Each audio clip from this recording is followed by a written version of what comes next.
नमस्कार दोस्तों, साप्ताहिक व्रत बृहस्पतिवार व्रत कथा। प्राचीन काल की बात है। किसी राज्य में एक बड़ा प्रतापति और दानी राजा राज करता था। वह प्रत्येक गुरुवार को व्रत रखता एवं भूखे गरीबों को दान दक्षिणा देकर पुण्य प्राप्त करता था। परंतु यह बात उसकी रानी को अच्छी नहीं लगती थी। वह न तो व्रत करती थी, न ही किसी को एक पैसा भी दान में देती थी और राजा को भी ऐसा करने से मना करती थी। एक समय की बात है, राजा शिकार खेलने के लिए वन चले गए थे। घर पर रानी और दासी थी। उसी समय गुरु बृहस्पति देव साधु का रूप धारण कर राजा के दरवाजे पर भिक्षा मांगने आए। साधु ने जब रानी से भिक्षा मांगी तो वह कहने लगी, हे साधु महाराज, मैं इस दान और पुण्य से तंग आ गई हूँ। आप कोई ऐसा उपाय बताएं जिससे कि सारा धन नष्ट हो जाए और मैं भी आराम से रह सकूं। बृहस्पति देव ने कहा, हे देवी, तुम बड़ी विचित्र हो। संतान और धन से कोई दुखी होता है? अगर अधिक धन है तो इसे शुभ कार्यों में लगाओ। कुंवारी कन्याओं का विवाह कराओ, विद्यालय और बाग बगीचे का निर्माण कराओ, जिससे तुम्हारे दोनों लोग सुधरे। परंतु साधु की इन बातों से रानी को कोई खुशी नहीं हुई। उसने कहा कि मुझे ऐसे धन की आवश्यकता नहीं जिसे मैं दान दूं और जिसे संभालने में मेरा सारा समय नष्ट हो जाए। तब साधु ने कहा, यदि तुम्हारी ऐसी ही इच्छा है तो जैसा मैं बताता हूँ वैसे वैसे करते जाना। गुरुवार के दिन तुम घर का गोबर से लीपना, अपने केशों को पीली मिट्टी से धोना, केशों को धोते समय स्नान करना, राजा से कहना हजामत बनाने को और भोजन में मांस मदिरा खाना, कपड़ा धोबी के यहाँ धुलने डालना। इस प्रकार 7 बृहस्पतिवार करने से तुम्हारा समस्त धन नष्ट हो जाएगा। इतना कहकर साधु बृहस्पति देव अंतर्ध्यान हो गए। साधु के अनुसार कही बातों को पूरा करते हुए रानी को केवल 3 ही बृहस्पतिवार हुए थे कि उसकी समस्त धन संपत्ति नष्ट हो गई। भोजन के लिए राजा परिवार तरसने लगा। तब एक दिन राजा ने रानी से बोला कि हे रानी, तुम यहीं रहो, मैं दूसरे देश को जाता हूँ, क्योंकि यहाँ पर सभी लोग मुझे जानते हैं, इसलिए मैं कोई छोटा कार्य नहीं कर सकता। ऐसा कहकर राजा प्रदेश चला गया। वहाँ वह जंगल से लकड़ी काट कर लाता और शहर में बेचता। इस तरह वह अपना जीवन व्यतीत करने लगा। इधर राजा के प्रदेश जाते ही रानी और दासी दुखी रहने लगे। एक बार जब रानी और दासी को 7 दिन तक बिना भोजन के रहना पड़ा तो रानी ने अपनी दासी से कहा, हे दासी, पास ही के नगर में मेरी बहन रहती है, वह बड़ी धनवान है। तू उसके पास जा और कुछ ले आ ताकि थोड़ा बहुत गुजारा बसर हो जाए। दासी रानी की बहन के पास गई। उस दिन गुरुवार था और रानी की बहन उस समय बृहस्पतिवार व्रत की कथा सुन रही थी।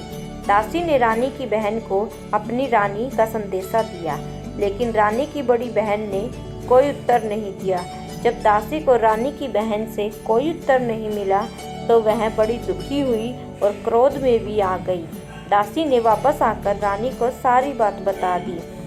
दासी भी रानी की बात सुनकर रानी ने अपने भाग्य को कोसा। उधर रानी की बहन ने सोचा कि मेरी बहन की दासी आई थी, परंतु मैं उससे नहीं बोली, इससे वह बहुत दुखी होगी।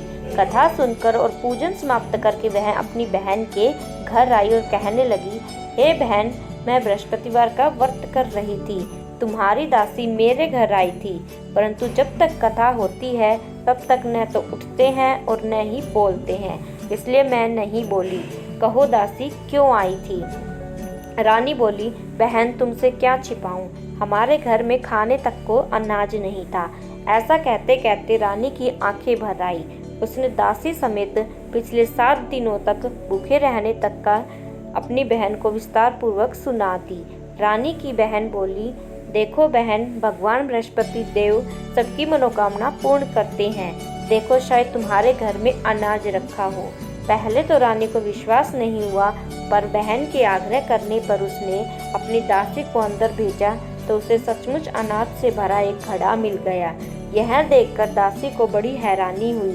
दासी रानी से कहने लगी, हे रानी, जब हमको भोजन नहीं मिलता तो हम व्रत ही करते हैं, इसलिए क्यों न इनसे व्रत और कथा की विधि पूछ ली जाए ताकि हम भी व्रत कर सके। तब रानी ने अपनी बहन से बृहस्पतिवार व्रत के बारे में पूछा।